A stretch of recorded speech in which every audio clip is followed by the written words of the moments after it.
A palavra de Deus no Evangelho de Marcos. Nós estamos numa série de mensagens expositivas no Evangelho de Marcos. E se você perdeu as mensagens anteriores, todas elas estão no canal da nossa igreja. Nós já temos lá, com a de hoje pela manhã, 19 mensagens no Evangelho de Marcos. E aí você pode ver lá toda a série. Tem os cultos e tem uma playlist só com os sermões no Evangelho de Marcos. Também estamos formando outra no livro de Daniel, que o missionário Diego está expondo, e no livro de Levítico. Então, tem um conteúdo bom lá no canal da nossa igreja para você ver, ouvir, compartilhar e ser edificado com a palavra do Senhor. Evangelho de Marcos, capítulo 4.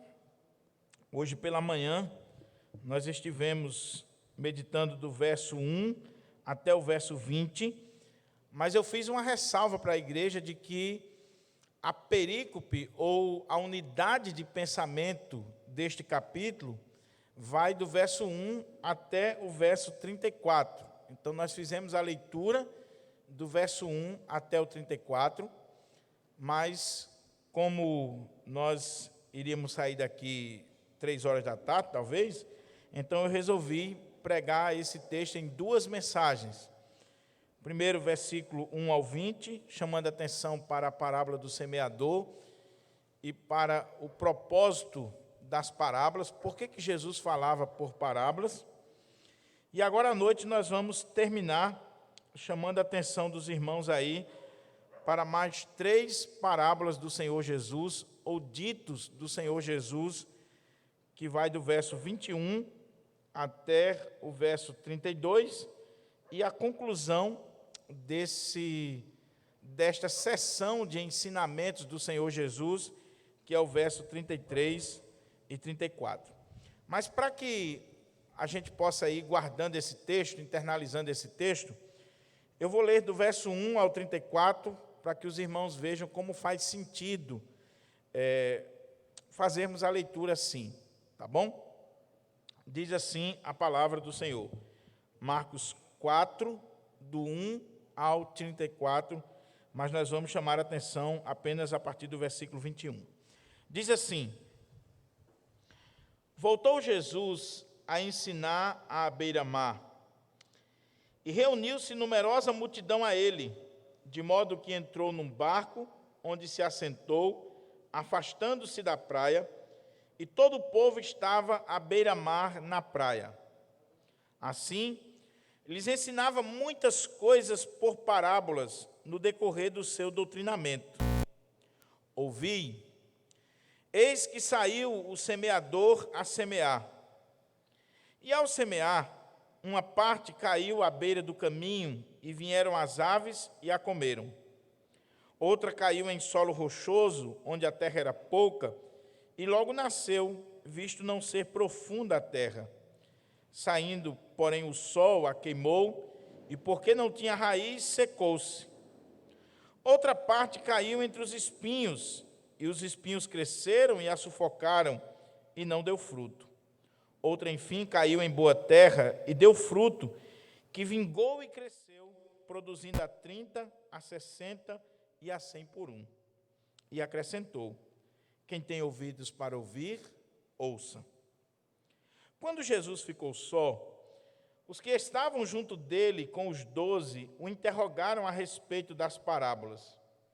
Ele lhes respondeu: a vós outros vos é dado conhecer o mistério do reino de Deus, mas aos de fora tudo se ensina por meio de parábolas, para que, vendo, vejam e não percebam, e ouvindo, ouçam e não entendam, para que não venham a converter-se e haja perdão para eles.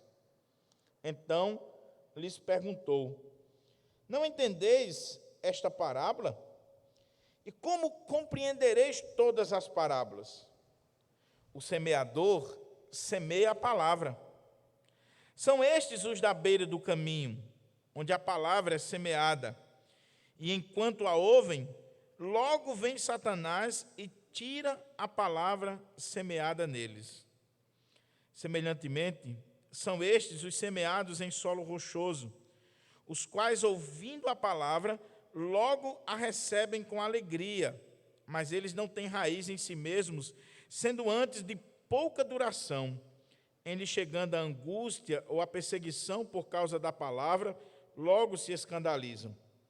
Os outros, os semeados entre os espinhos, são os que ouvem a palavra, mas os cuidados do mundo, a fascinação das riquezas e as demais ambições, concorrendo, sufocam a palavra, ficando ela infrutífera.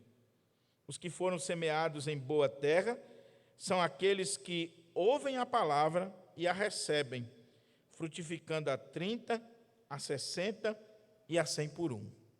Aí o nosso texto de hoje à noite.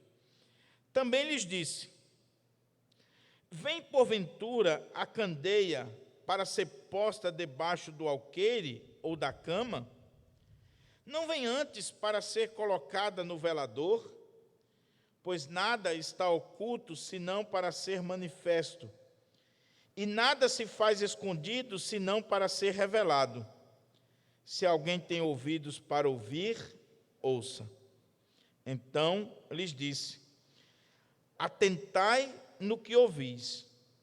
Com a medida com que tiverdes medido, vos medirão também, e ainda se vos acrescentará. Pois ao que tem se lhe dará, e ao que não tem, até o que tem lhe será tirado. Disse ainda: o reino de Deus é assim, como se um homem lançasse a semente à terra, depois dormisse e se levantasse de noite e de dia, e a semente germinasse e crescesse, não sabendo ele como. A terra por si mesma frutifica, primeiro a erva, depois a espiga, e por fim o grão cheio de espiga. E quando o fruto já está maduro, logo se lhe mete a foice, porque é chegada a ceifa. Disse mais: a que assemelharemos o reino de Deus? Ou com que parábola o apresentaremos? É como um grão de mostarda, que quando semeado, é a menor de todas as sementes sobre a terra.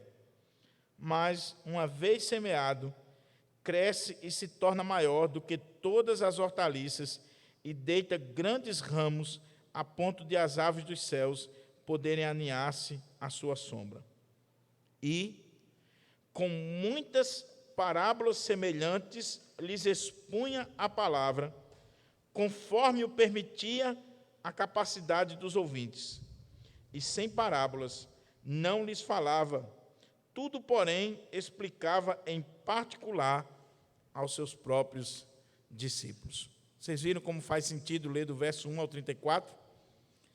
Porque nós temos aqui uma unidade, um parágrafo, uma unidade de pensamento. Vamos orar ao nosso Deus?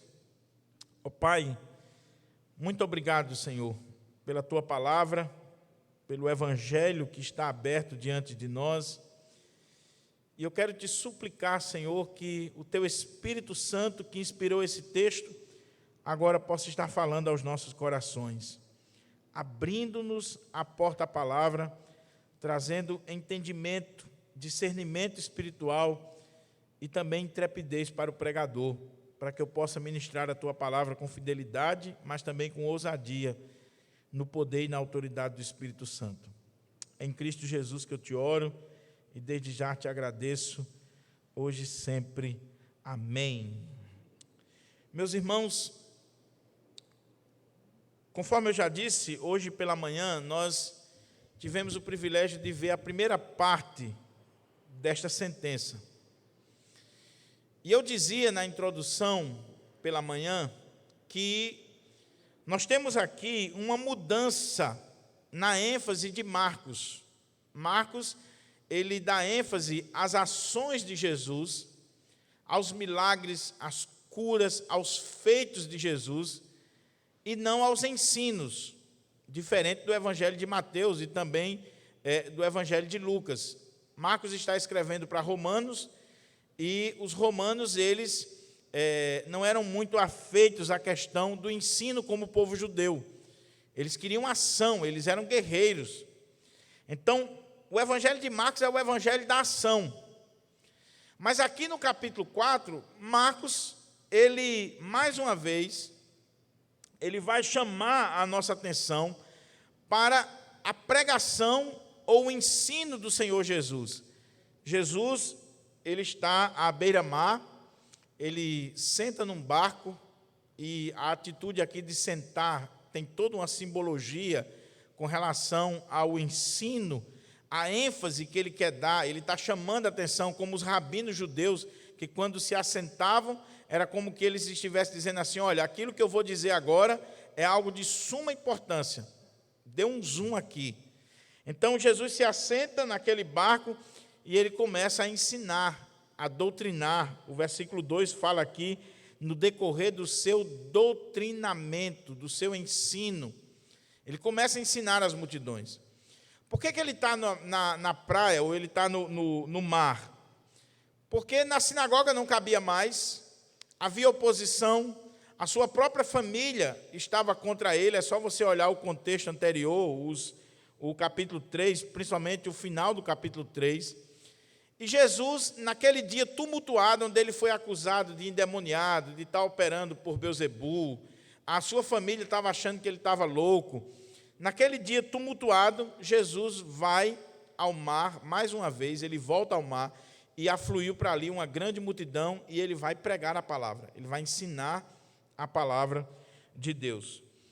E eu fazia referência ao seguinte: uma coisa é você pregar numa sinagoga, é você pregar numa igreja, é você pregar para uma audiência que está ali cativa e pronta para lhe ouvir. Outra coisa é você pregar ao ar livre.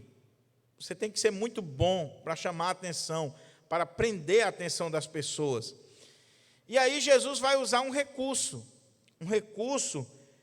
que a Bíblia chama aqui de parábolas. O que é uma parábola? Uma parábola é uma comparação. A palavra parábola significa você colocar uma coisa do lado da outra. Jesus estava comparando o reino de Deus com algumas coisas aqui da terra, para exemplificar, para chamar a atenção, para ilustrar o seu ensino. Era um recurso que ele estava utilizando, e era muito comum as parábolas, tanto no Antigo Testamento os profetas usavam para ilustrar o seu ensino. Só que no caso de Jesus, o objetivo não era só chamar a atenção, mas o objetivo era encobrir o reino daqueles que não pertenciam ao reino e esclarecer para aqueles que pertenciam. Qual era o propósito das parábolas? Diferente do que muitos pedagogos pós-modernos querem ensinar, e eu já vi até palestras sobre isso, Jesus não estava usando aqui as parábolas como recurso para tornar mais claro, para facilitar o ensino. Não era uma questão pura e simplesmente pedagógica para facilitar o ensino. Não. Versículo 10 até o versículo 13 vai mostrar que ele usava parábolas com o propósito de aquelas pessoas que estavam ouvindo, aquelas multidões, os líderes religiosos judeus, aqueles que haviam dito que ele ensinava pelo poder de Belzebu, aqueles não compreenderiam para que eles não fossem salvos, não fossem perdoados. Não é isso que está aqui? Quando Jesus ficou só, versículo 10, os que estavam junto dele com os 12 o interrogaram a respeito das parábolas. Ele lhe respondeu: a vós outros vos é dado conhecer o mistério do reino de Deus, mas aos de fora tudo se ensina por meio de parábolas, para que vendo, vejam e não percebam, e ouvindo, ouçam e não entendam, para que não venham a converter-se e haja perdão para eles. É duro, mas é o que a palavra de Deus está dizendo. E eu ressaltava também que talvez numa mentalidade pós-moderna nós olhamos para isso aqui e dizemos assim, como é que Jesus, que é bom, que é maravilhoso, que é conselheiro, como é que Jesus faz isso com as pessoas? Como é que Jesus usa um recurso para encobrir o reino, para que as pessoas não vejam, não percebam, não se convertam e não sejam perdoadas? Não seria maldade? É claro que não. Jesus está citando aqui o profeta Isaías, lá no capítulo 6, versículo 9 e 10. E lá no profeta Isaías fica claro o contexto. Qual é o contexto? Deus levantou o profeta Isaías para pregar para o povo de Israel, e o Senhor disse que a pregação de Isaías não seria para converter aquele povo, mas para confirmar a condenação deles. Por quê? Porque o coração do povo estava endurecido. O que acontece aqui, meus irmãos, que é algo extremamente delicado, que a palavra de Deus coloca para nós, eu não consigo entender, eu não consigo explicar na sua inteireza, mas eu creio porque está aqui. E nós vamos ver nas outras parábolas desta noite. Ao mesmo tempo que Deus é soberano, e que Deus controla todas as coisas, e que é o próprio Deus que está fazendo com que essas pessoas não entendam a respeito do reino de Deus, para que elas não se convertam e sejam perdoadas. Não é isso que está aqui? É isso que o texto está dizendo. Ele contava parábolas para que aqueles que eram de fora, que não pertenciam ao reino, que não eram os escolhidos, não fossem perdoados, não entendessem, não tivessem os olhos espirituais abertos. Então, é Deus, é uma obra de Deus. Ao mesmo tempo que é parte de Deus, sabe por que eles estão assim? Porque eles estavam com os corações endurecidos. A soberania de Deus não anula a responsabilidade humana. O coração está duro, o coração está completamente alheio às coisas de Deus, e aí Deus faz com que aquele coração, mais uma vez, continue se endurecendo e continue no seu pecado. Eles estavam atribuindo a obra de Jesus ao diabo, e aí Jesus conta parábolas, e eles não vão ter a revelação de Deus. Isso é muito sério. E isso é um alento para nós, porque Jesus diz aqui, a vós vos é dado conhecer o mistério do reino de Deus. Sabe por que você crê em Cristo? Sabe por que você está aqui esta noite? Sabe por que você está ouvindo e assistindo essa transmissão? Não é pelos seus méritos, é porque Deus, na sua infinita graça e misericórdia, agiu com graça no seu coração e de uma forma soberana, e você respondeu a esse chamado do Evangelho. Por isso que o Senhor revelou os mistérios de Deus para você. Mas a glória é dele, não nossa. A glória é totalmente dele. Esse texto vai falar para nós sobre o reino de Deus.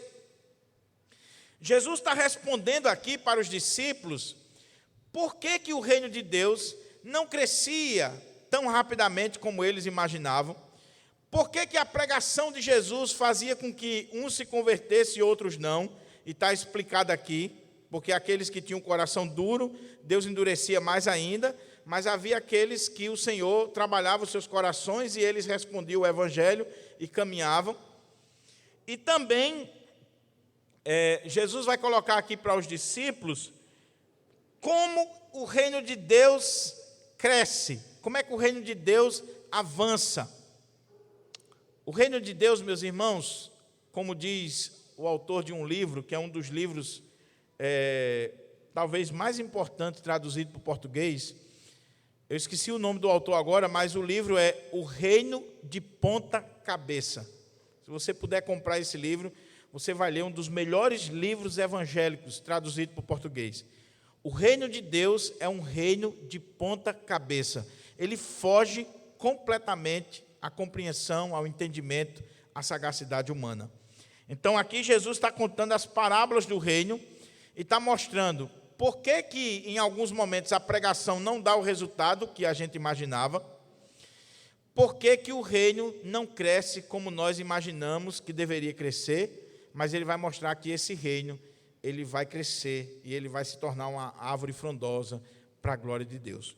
Então, nós vimos a parábola do semeador, nós vimos por que Jesus falava por parábolas, e aí, a partir do verso 21, o texto diz o seguinte: também lhes disse.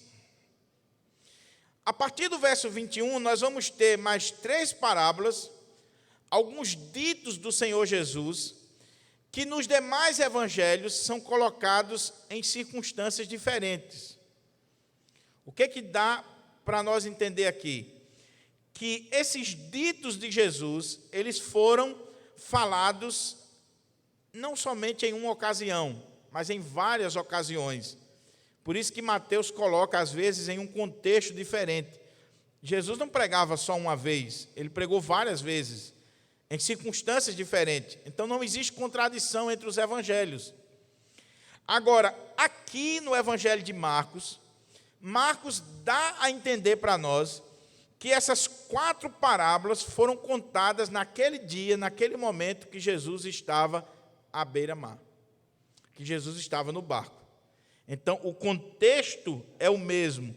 Jesus contou a parábola do semeador, em seguida, diz assim: também lhes disse. Aí, verso 24, então lhes disse ainda, verso 26, verso 30, disse mais.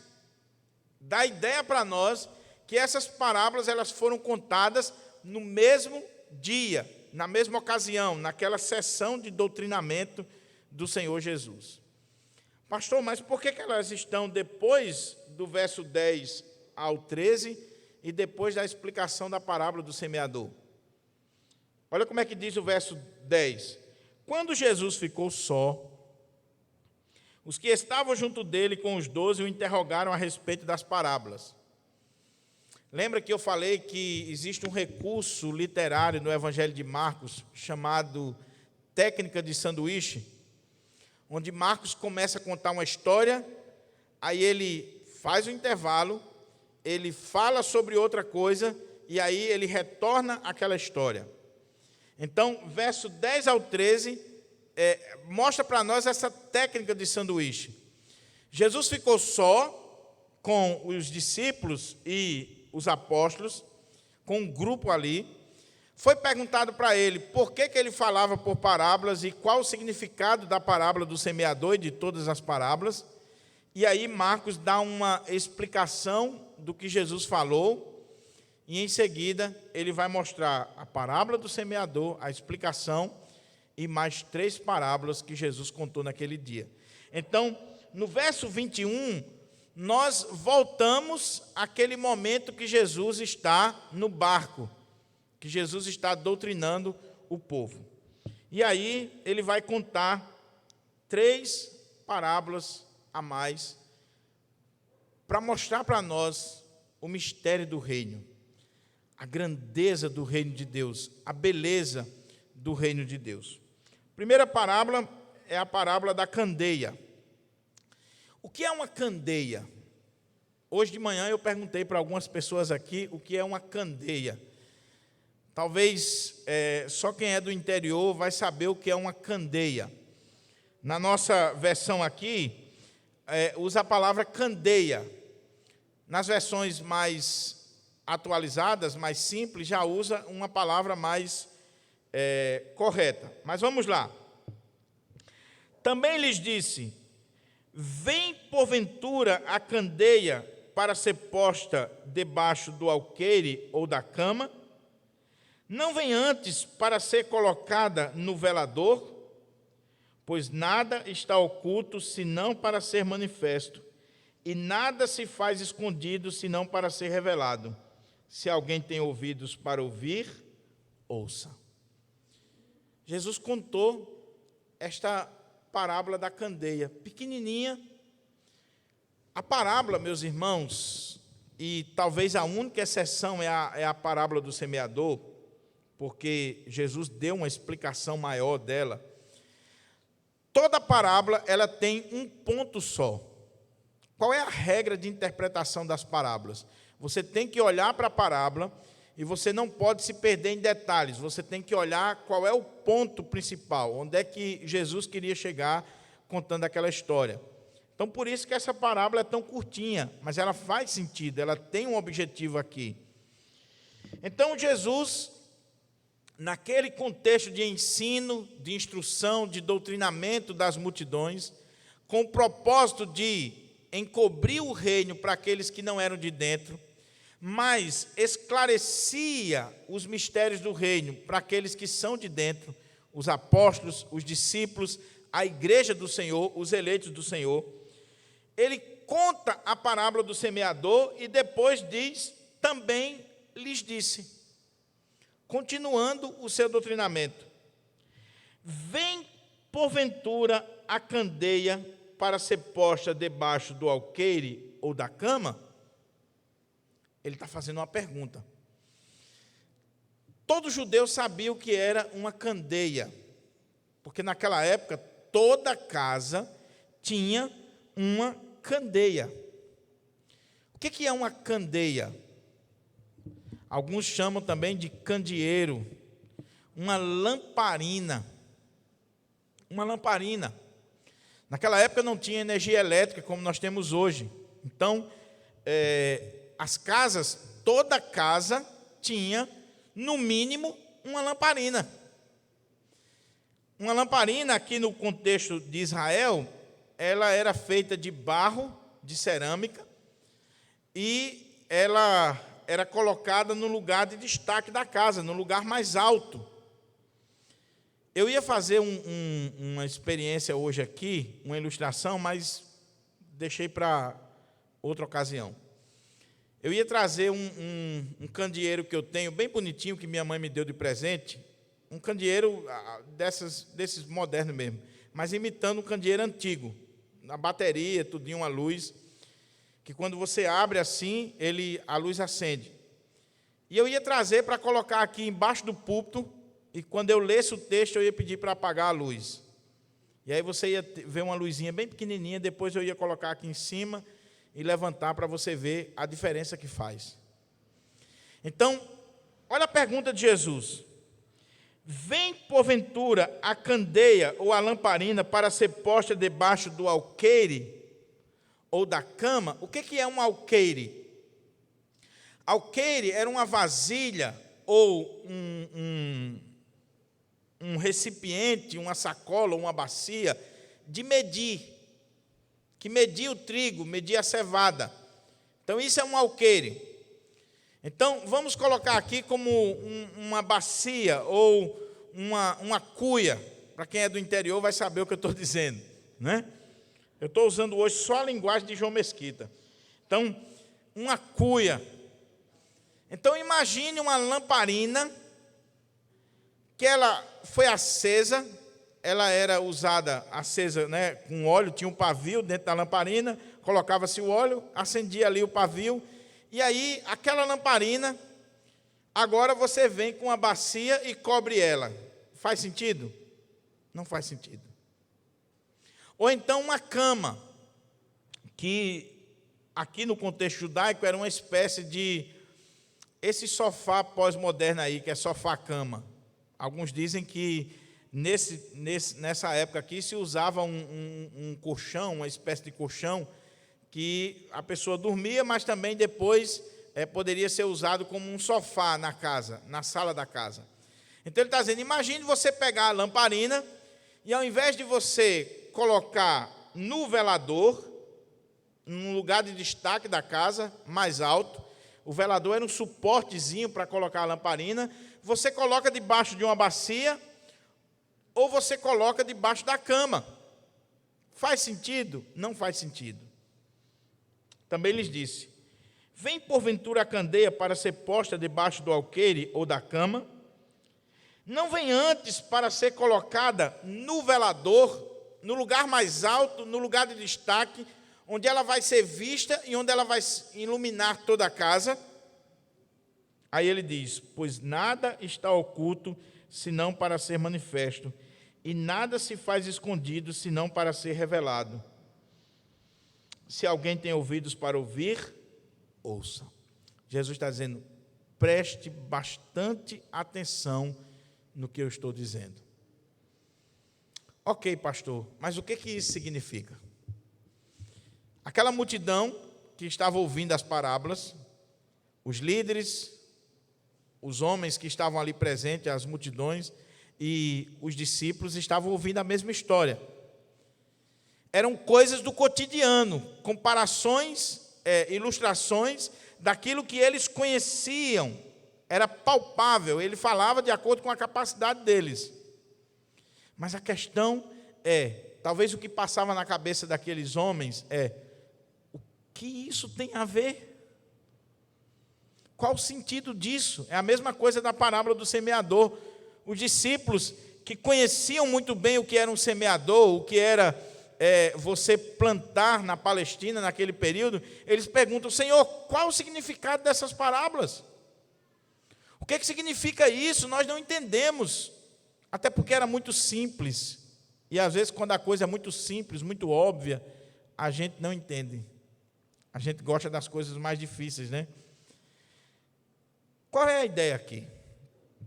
A primeira coisa que chama a nossa atenção, meus irmãos, é o artigo que está sendo usado aqui. Eu não sei como é que está na sua Bíblia, mas o texto diz assim: também lhes disse, vem porventura uma candeia. É isso que está aí? É isso que está aí? Será que alguém traz? Qual é essa versão, minha irmã? Nova Almeida. Será que alguém traz o quê? Uma candeia? É que está aí? A ideia aqui, meus irmãos, no texto grego, não é um artigo indefinido. Mas o texto está dizendo assim: vem porventura a candeia. A candeia. A primeira dica para a interpretação desse texto é você levar em consideração isso aqui. Muitos intérpretes, muitos tradutores, eles traduzem uma candeia e por aí vai, por causa de Mateus e Lucas. Mas eu concordo com o Dr. R.C. Sproul quando ele diz que isso aqui é importante para nós. Se nós perdermos isso aqui, nós vamos perder o sentido dessa parábola no contexto que ela está em Marcos. O foco de Marcos é contar para nós a história de Jesus. Marcos está contando a história de Jesus. O semeador é Jesus. E a candeia não pode ser outra pessoa a não ser Jesus. E veja a expressão, porque na Nova Almeida eles exemplificaram o texto, eles estão dando uma linguagem mais compreensível ao texto, mas a linguagem aqui da atualizada, a versão mais antiga, eu acho que ela é mais profunda nesse sentido, porque olha como é que diz: vem porventura a candeia. Você consegue perceber a diferença? Não é alguém que está trazendo, a candeia vem. Não sei se você consegue ver isso aqui. Então, aqui já começa a dica para a gente entender a parábola. Vem porventura a candeia para ser posta debaixo do alqueire ou da cama, não vem antes para ser colocada no velador? O que estava acontecendo aqui, meus irmãos? Existem pelo menos 3 linhas de interpretação desse texto e eu vou escolher uma. Posso estar errado, mas eu vou escolher uma e existem teólogos reformados que defendem isso aqui. A primeira linha diz o seguinte, que a parábola da candeia, ela estaria falando dos discípulos. Porque se você olhar o versículo 30, diz assim, o versículo 20, os que foram semeados em boa terra são aqueles que ouvem a palavra e a recebem, frutificando a 30, a 60 e a 100 por 1. Em seguida a isso aqui, Jesus conta a parábola da candeia, e a ideia seria que esses que dão frutos, eles devem dar frutos mais ainda, eles devem ser colocados no lugar de destaque, e eles devem produzir frutos no reino de Deus. Então, existe uma linha que vai dizer que essa candeia aqui são os que estão frutificando da parábola do semeador. Outra linha vai dizer o seguinte, que a candeia aqui é a pregação de Jesus, o ensino de Jesus. Que o ensino de Jesus, ele não pode ficar debaixo das tradições dos homens. O que estava acontecendo? Os rabinos judeus, os líderes judeus, eles estavam escondendo a palavra, a semente não é a palavra de Deus, na parábola do semeador, eles estavam escondendo a palavra de Deus debaixo das suas tradições. É como pegar uma lamparina e colocar embaixo de uma panela ou de uma cama. Então eles estavam furtando a palavra do povo de Deus, porque eles estavam escondendo a palavra de Deus debaixo das suas tradições. E quando Jesus está contando a parábola da candeia, ele estaria chamando a atenção desses líderes, assim como ele chamou na parábola do semeador, quando ele compara aqueles líderes, aquelas pessoas que a semente ela foi roubada por Satanás da vida deles, porque eles pisaram, porque estava à beira do caminho. Mas outros estudiosos, apesar de entenderem que a palavra de Deus também é luz, a palavra de Deus é lâmpada para os nossos pés, como diz o Salmo, que a palavra de Deus ela é essa lamparina que ilumina, o Evangelho mas eu sigo a linha daqueles que dizem que essa parábola aqui está falando de Cristo. A verdadeira luz, a verdadeira lamparina que vindo ao mundo, ela ilumina a todos nós. E o que Jesus estava dizendo para os discípulos? Especificamente para os seus discípulos e os apóstolos, porque as multidões não acreditavam.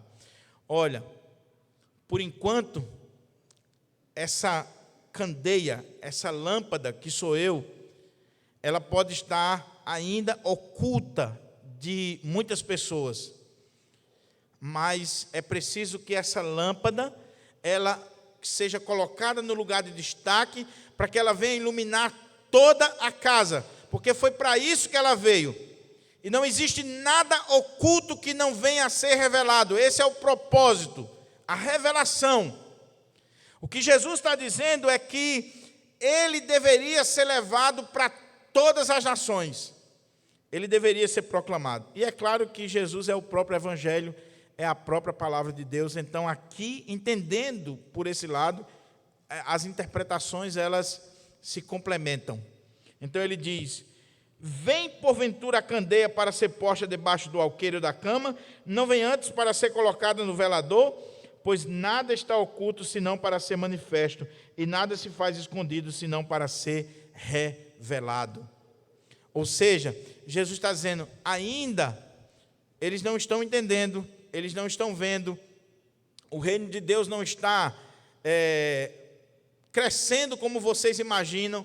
Eu estou sendo rejeitado até pelos meus, pela minha família, como o capítulo 3 terminou, mas ele é essa candeia, essa lamparina que vai ser colocada no lugar de destaque e que vai iluminar toda a casa. É essa lamparina que chegou aqui no Conjunto Pirangi e é essa lamparina que chegou na minha vida e na sua vida. O Senhor Jesus Cristo. Aí ele diz: quem tem ouvidos para ouvir, ouça. Preste atenção. Oh, meus irmãos, aqueles líderes judeus, muitos naquela multidão não conseguiram ver Jesus como a luz do mundo, como a verdadeira lamparina que veio, que ilumina a todo homem e que deve ser colocada no lugar mais alto. Aqueles homens não viram isso. Só os discípulos, só os escolhidos de Deus. Mas aí Jesus faz uma advertência. Então lhes disse, ele já tinha dito, quem tem ouvidos para ouvir, ouça. Ele está chamando a atenção. E depois em casa, dá uma lidazinha nesses 34 versículos e veja quantas vezes Jesus diz assim: quem tem ouvidos para ouvir, ouça. Ouvi, preste atenção, atentai. Ele está chamando a atenção deles. Aí ele faz uma advertência para os discípulos. Ele diz assim: então lhes disse, atentai no que ouvis. Vocês estão ouvindo as parábolas, vocês estão ouvindo o ensinamento, atentem, preste atenção no que eu estou dizendo. Aí ele diz: com a medida com que tiverdes medido, vos medirão também, e ainda se vos acrescentará. Pois ao que tem se lhe dará, e ao que não tem, até o que tem lhe será tirado. Difícil, né? Eu confesso aos irmãos que eu quebrei a cabeça um bocado para entender isso aqui. Fui para os comentários, fui fazer exegese do texto, mas acredito que eu entendi o que Jesus quer dizer aqui, e eu não estou só na minha interpretação. O que ele está dizendo aqui? Você só vai entender esse verso 24 e 25 se você entender o verso 10 até o verso 13.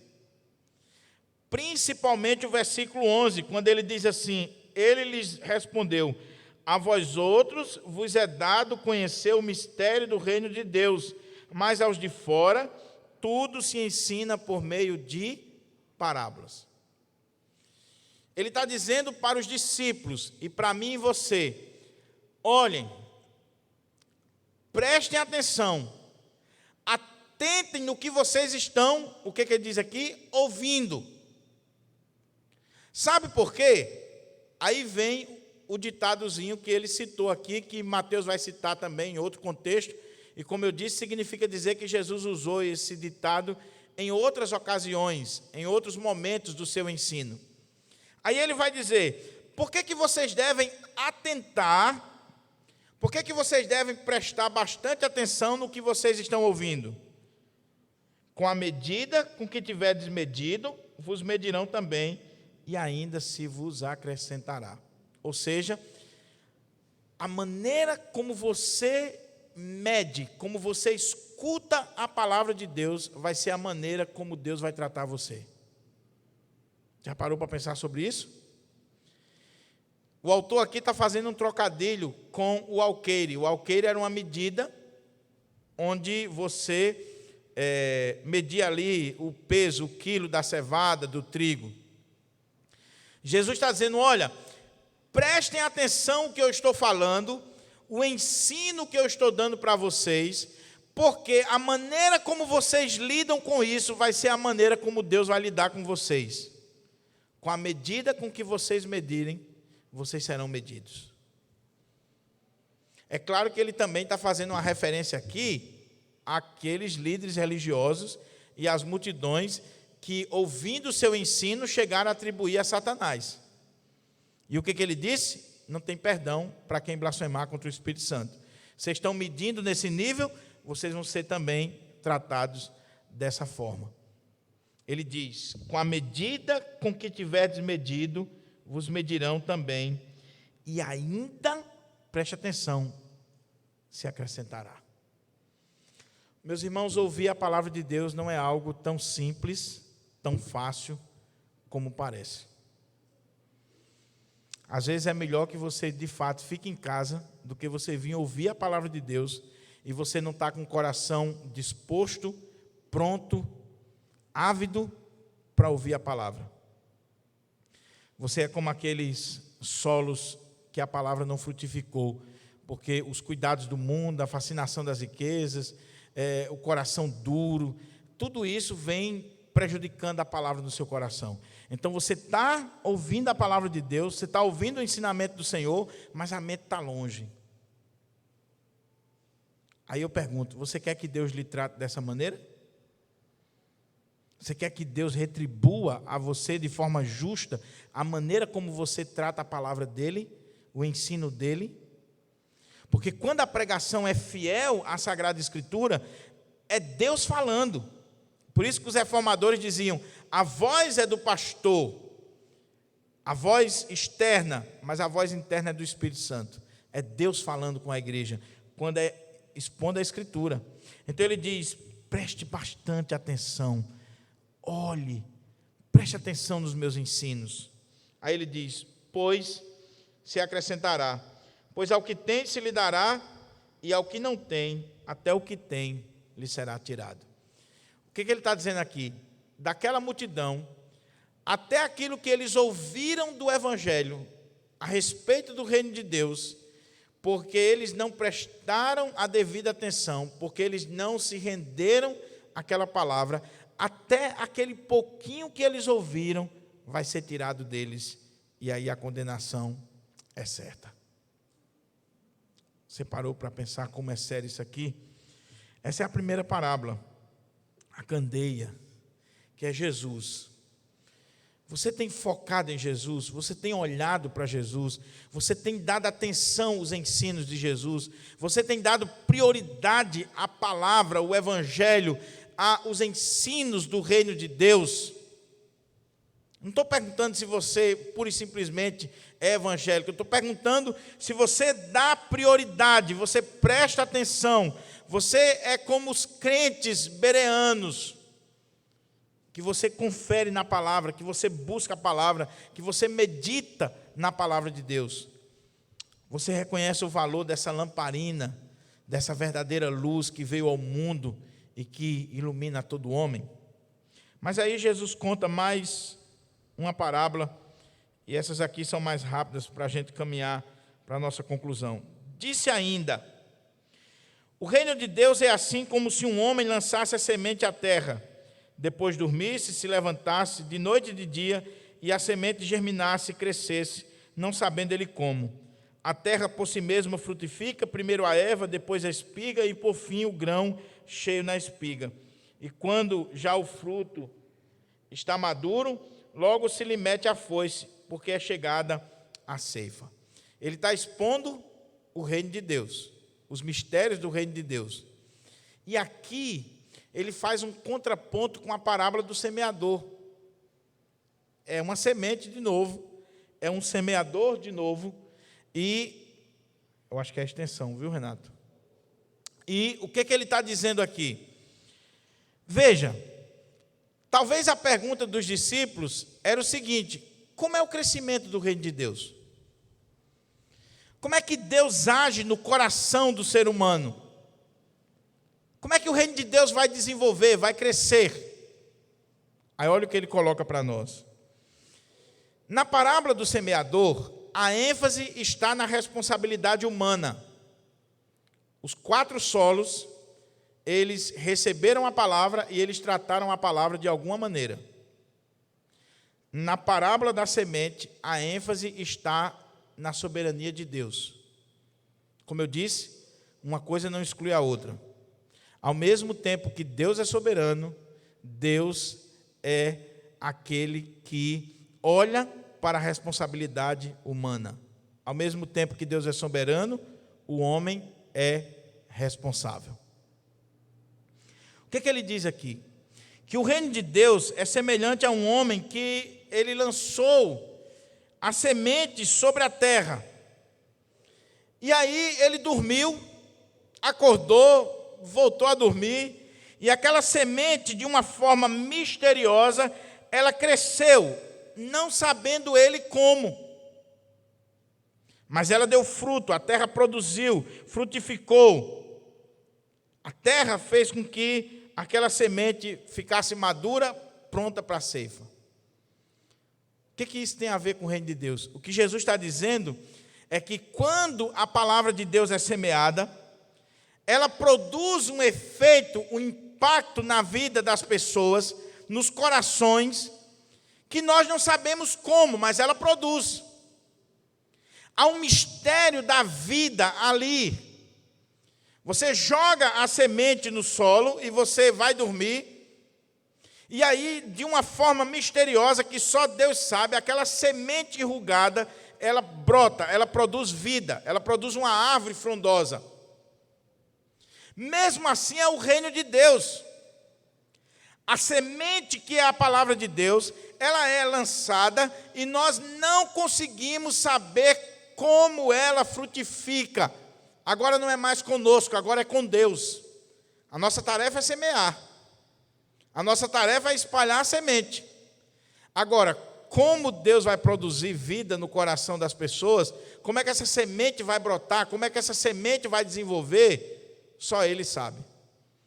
Então, você lança a semente, aí você dorme, aí você acorda, aí você trabalha de novo, e você está lançando a semente, e você não sabe como ela está produzindo.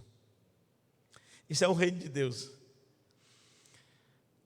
Exemplificando para os irmãos, trazendo para os nossos dias, o pastor prega a palavra, ele ministra a palavra com fidelidade, ele lançou a semente, depois ele vai para casa e dorme, ele acorda, na quarta-feira ele prega de novo, no domingo de manhã prega de novo, domingo à noite prega de novo, a semente está sendo lançada, e ela vai produzir efeito nos corações, porque é a palavra de Deus, e eu não sei como, agora já não é comigo. E isso é tão interessante, meus irmãos, que às vezes, por graça e misericórdia, Deus nos dá a alegria de saber que a palavra produziu efeito em algumas pessoas que você não queria saber. Por exemplo, quando nós iniciamos aqui a série de Marcos, transmitindo aqui na internet,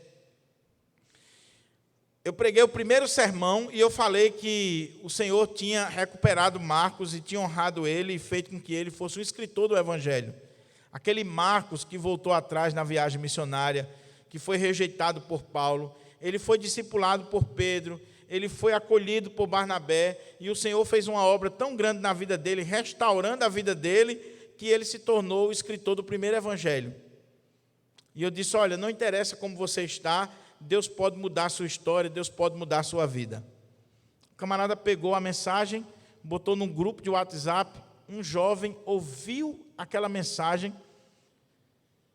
desenganado, afastado do Evangelho, achando que a vida dele não tinha mais sentido, e aí ele foi tocado por essa palavra, a primeira mensagem aqui de Marcos. E eu só fiquei sabendo porque ele mandou um zap para um amigo dele, que era o meu amigo, e disse assim, pastor, você não tem noção do que Deus fez na primeira exposição do Evangelho de Marcos. Fulano de tal, assim, assim, assim, um amigo meu, a vida dele foi transformada, ele teve ânimo para voltar para Jesus com aquela pregação. Mas, meus irmãos, eu podia me aposentar e não saber disso. Eu simplesmente lancei a semente. Agora, como ela vai brotar, é Deus. Eu plantei, Apolo regou, mas o crescimento veio de Deus, é obra de Deus. Então, aqui está enfatizando a soberania divina. Agora, deixa eu chamar a atenção para você mais uma vez. A soberania de Deus não anula a responsabilidade humana. Os eleitos vão se converter? Vão, meu irmão. Mas é preciso a gente lançar a semente. Quem lança a semente somos nós. Quem vai no campo, quem ara o campo, quem joga a semente, somos nós. Existe a parte que só pertence a Deus e existe a parte que cabe a cada um de nós. Nós não podemos ir para o hipercalvinismo. Não, os eleitos vão cair aqui de paraquedas. Não. Eu creio na eleição, na predestinação, e por causa disso eu vou pregar o Evangelho, eu vou levar a mensagem, eu vou falar de Jesus, eu vou pegar essa candeia e eu vou colocar no lugar mais alto, para que ela seja vista. Eu vou colocar na internet, eu vou colocar na praça, eu vou colocar na escola, na universidade, eu vou levar essa candeia para todos os lugares, eu vou fazer a minha parte, eu vou trabalhar como se tudo dependesse de mim, mas eu sei que quem vai dar o resultado é Deus. Esse é o reino de Deus. Mas aí vem a última parábola, a do grão de mostarda. Disse mais, a que assemelharemos o reino de Deus? Ou com que parábola o apresentaremos? É como um grão de mostarda que, quando semeado, é a menor de todas as sementes sobre a terra, mas uma vez semeado, cresce e se torna maior do que todas as hortaliças e deita grandes ramos, a ponto de as aves dos céus poderem aninhar-se à sua sombra. Qual é o ponto aqui, meus irmãos? Talvez o que passava no coração daqueles discípulos era, Senhor, por que o Senhor está pregando e ao invés das pessoas se converterem, algumas o rejeitam? Senhor, por que não está crescendo como deveria crescer? Você já parou para pensar isso? Você já, alguma vez na sua vida, Você já imaginou isso? Por que que a igreja não cresce como deveria crescer? Por que que o reino de Deus não está avançando tanto no Brasil como deveria avançar? Ou pelo menos eu não estou vendo movimento. Por quê? Aí Jesus vai dizer, olha, o reino de Deus é um reino de ponta cabeça, não é como o homem. Vai chegar um momento que essa lamparina ela vai ser colocada nos lugares altos e ela vai aparecer, porque nada pode ficar em oculto, tem que ser revelado. Então vai chegar o momento dela ser revelada. No reino de Deus, as coisas são feitas em secreto. É Deus quem age nos corações. O reino de Deus não tem muito alarde. E ele vai dizer, o reino de Deus, sabe como é que ele é? Ele é como um grão de mostarda. Que ele vai dizer aqui que é a menor das sementes. Disse mais, aqui assemelharemos o reino de Deus, ou com que parábola o apresentaremos? É como um grão de mostarda que, quando semeado, é a menor de todas as sementes sobre a terra. Muitos críticos da Bíblia querem criticar a Bíblia porque Jesus disse que o grão de mostarda é a menor de todas as sementes. Só que a pessoa que faz isso, meus irmãos, é um irresponsável, porque a Bíblia tem figuras de linguagem. E Jesus está falando aqui de acordo com a capacidade dos ouvintes, como o texto vai terminar dizendo. E no contexto da Galileia e da Palestina da época de Jesus, a olho nu, a semente de mostarda era a menor das sementes para aquele povo. Então ele está falando a linguagem que o povo entendia. É claro que existe semente menor, mas ele está falando naquele contexto. Então, cuidado quando você for criticar a palavra de Deus. Leve em consideração, isso aqui é uma figura de linguagem, é uma maneira de falar, de acordo com a capacidade dos seus ouvintes. Mas ele diz, e ele faz essa comparação, que aquela sementezinha pequena, minúscula, ela é colocada na terra, e ali ela germina, e ela vai nascer dali uma árvore frondosa, chega até 5 metros, e as aves vêm e aninham sobre ela. O que ele está dizendo? Que assim é o reino de Deus. O reino de Deus começa pequenininho, uma coisa simples. O reino de Deus nunca começa grande. As coisas de Deus nunca começam grande. Começa pequenininho. E a Bíblia diz assim, que a gente não deve desprezar o dia dos pequenos começos. Pequenininho. Aquele grupinho lá na Galileia, Jesus e 12 homens, foi se multiplicando. 120, 500, 1000, milhares, milhares e milhares. E hoje estão presentes em todo o mundo. O reino de Deus está presente em todo o mundo. Em 2020, aqui no Conjunto Pirangia em Natal, o reino de Deus, aquela sementezinha lá da Galileia, chegou aqui, se tornou essa árvore frondosa no mundo inteiro, e ela vai crescer mais, e mais, e mais, para a glória de Deus. Jesus está dizendo para os discípulos, para mim e você, consola o seu coração. Essa oposição, tudo isso que está acontecendo comigo agora, isso aqui não significa nada. O reino de Deus é muito maior, as coisas de Deus são muito maiores, o reino de Deus avança, o reino de Deus cresce, a palavra de Deus ela produz fruto, a palavra de Deus é poderosa, uma vez semeada ela vai dar fruto sim, os eleitos vão ouvir a palavra e vão vir. É por isso, meus irmãos, que o pastor não deve se preocupar com o crescimento numérico da igreja, porque quem dá o crescimento é Deus. A igreja pode ser pequenininha, seja fiel na semeadura da palavra, que Deus vai dando o crescimento, paulatinamente, à obra do Senhor. Concluindo, e com muitas parábolas semelhantes, lhes expunha a palavra, conforme permitia a capacidade dos ouvintes. Jesus é o mestre dos mestres.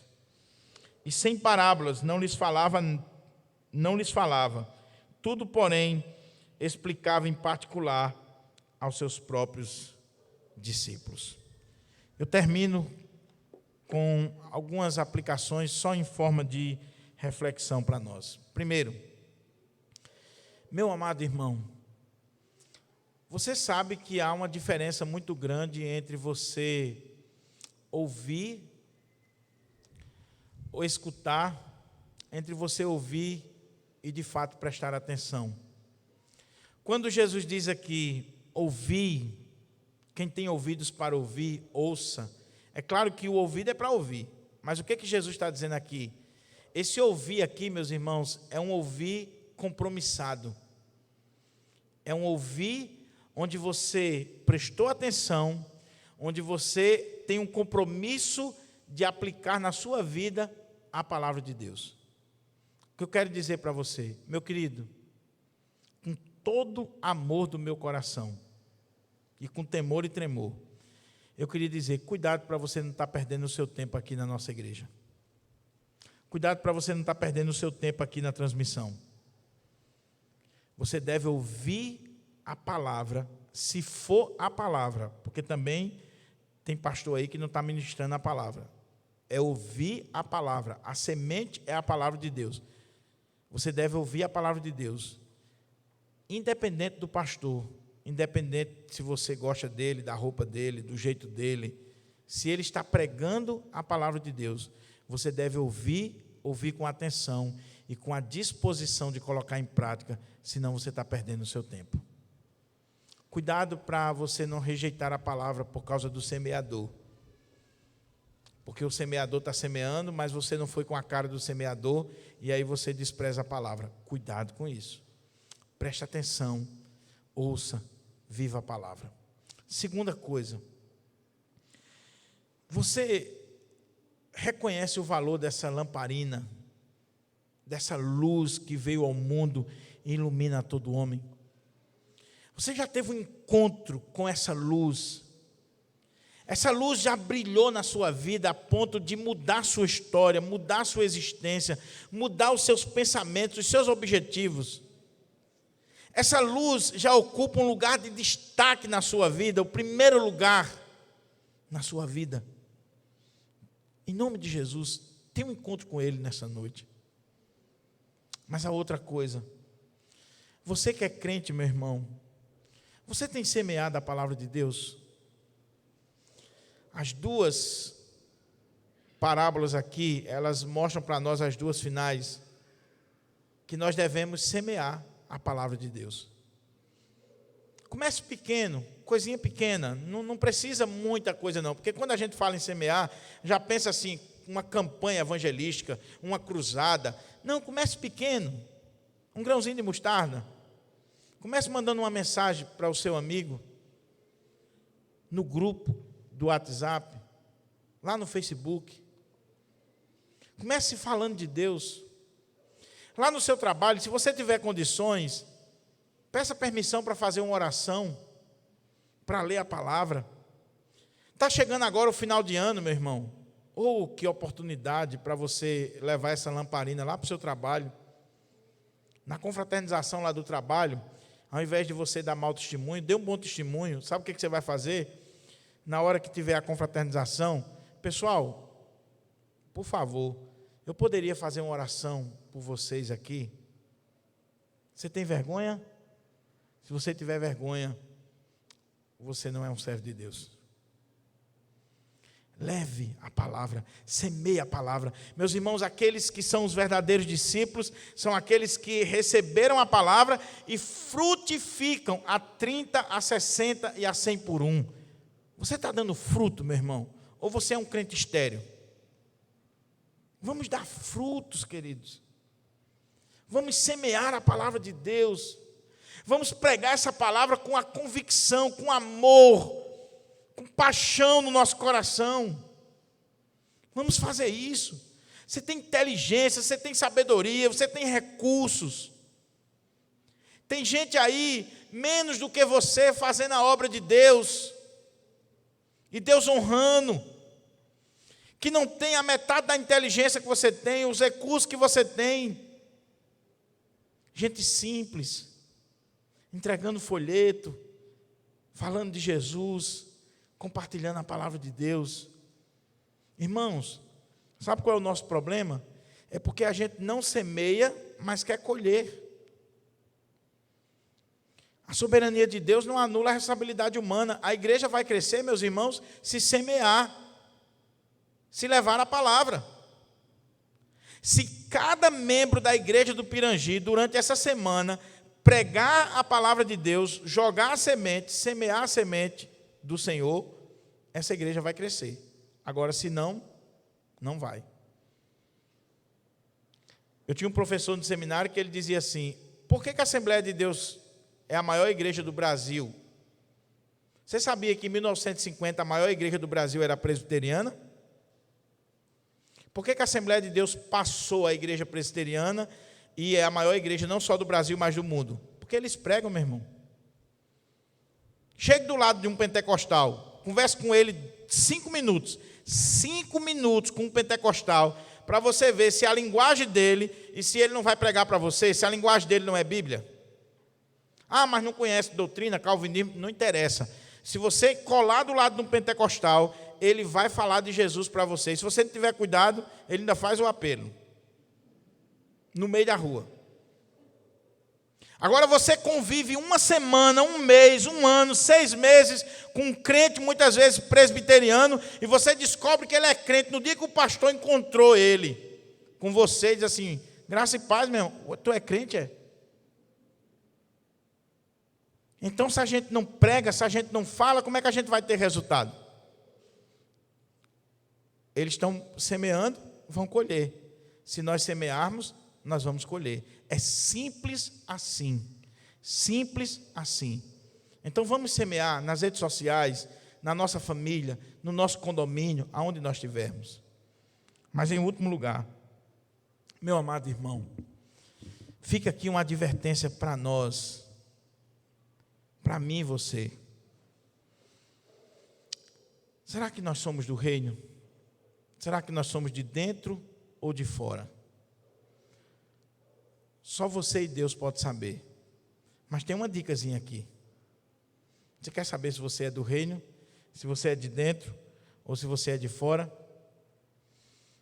Seu coração bate mais forte pelas coisas de Deus? Quando a palavra está sendo pregada, está sendo ensinada, mesmo que essa palavra confronte você, porque às vezes a pregação confronta, né? Mesmo que essa palavra lhe confronte, você a recebe com alegria e deixa ela frutificar no seu coração, ou você é daquele que rejeita e que não quer saber mais e até sai da igreja, até abandona a casa de Deus? Pense nisso. Eu espero em Deus que a gente possa honrar, valorizar e amar esse reino que começa pequeno, mas que cresceu e continuará crescendo. E que a gente possa honrar essa lamparina, que é o Senhor Jesus, nas nossas vidas. Vamos ficar de pé?